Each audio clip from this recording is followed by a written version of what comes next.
Picture this, 313 believers, standing against an army of nearly 1,000. No armor, no horses to speak of, but they had something the Quraysh did not.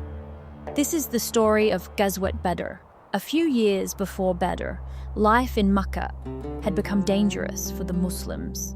The Prophet Muhammad and his companions were driven from their homes, and they made the long journey north to a new city, El-Medina.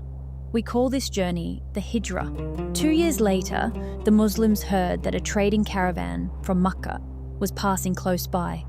The Prophet and his companions set out to meet it, but the caravan slipped away, and instead an army of almost 1,000 fighters marched out of Makkah, heading straight toward the believers.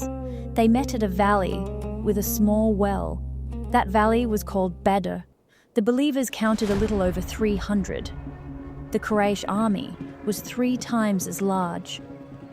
With 100 horses, gleaming weapons, and drums of war, the Muslims had only 2 horses and 70 camels they had to share between them.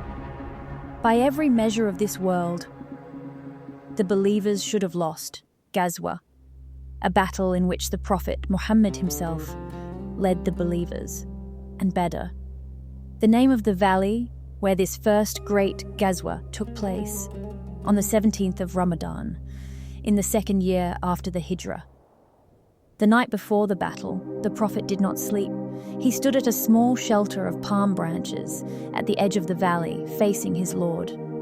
He raised his hands toward the sky, and he prayed, and prayed, and prayed. Narrations in Sahih Muslim describe how he kept his hands raised until his cloak slipped from his shoulders. He called on Allah to keep his promise, asking that if this small group of believers was defeated, there would be no one left on the earth to worship him. In the Quran, Allah describes that night in Surah Al-Anfal. He says that when the believers called out for help, He answered them and sent 1,000 angels, one after another, to stand beside them.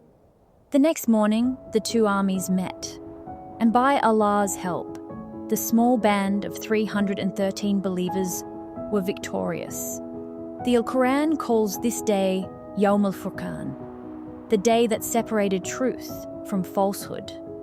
Badr leaves us 3 gifts, as true for us today as for the believers 1,400 years ago.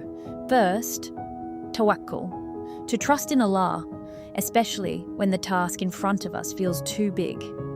Second, Shajāʿah, courage, to stand for what is right, even when we are afraid.